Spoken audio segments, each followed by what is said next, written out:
আজ আপনারা দেখবেন মাইক্রোসফট এক্সেলের একটা ছোট্ট টিপস অ্যান্ড ট্রিক্স। চলুন শুরু করা যাক ভিডিওটা। আজকের আমরা এক্সেলের সামিপ কিভাবে ইউজ করা হয় সেটা আমরা জানবো।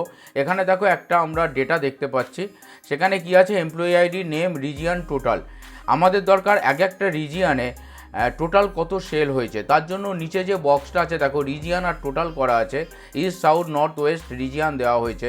এখানে টোটাল এক একটা রিজিয়নে কত সেল বের করতে গেলে কি করতে হবে, ইস্টের পাশের সেলটাতে ক্লিক করতে হবে, সেখানে সাম ইকুয়াল সাম, তারপরে ফার্স্ট ব্র্যাকেট দিয়ে যতগুলো ইস্টের সেল হয়েছে সেই সবগুলো টোটালকে কমা কমা করে আমাদেরকে যোগ করতে হবে।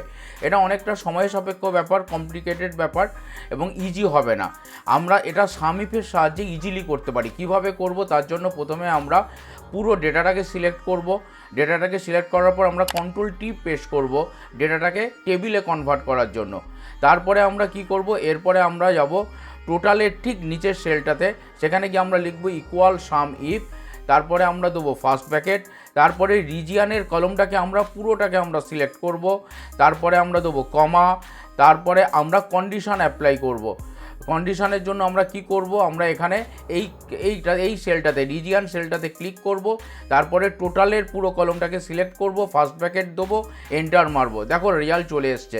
এবার এই সেলটাকে অন্যান্য সেলে কপি করে দিলে অটোমেটিক কয়েক মুহূর্তের মধ্যে আমরা ইস্ট, সাউথ, নর্থ, ওয়েস্টের আমরা ডেটাটাকে পেয়ে যাব। ভিডিওটা কেমন লাগলো অবশ্যই জানাবেন।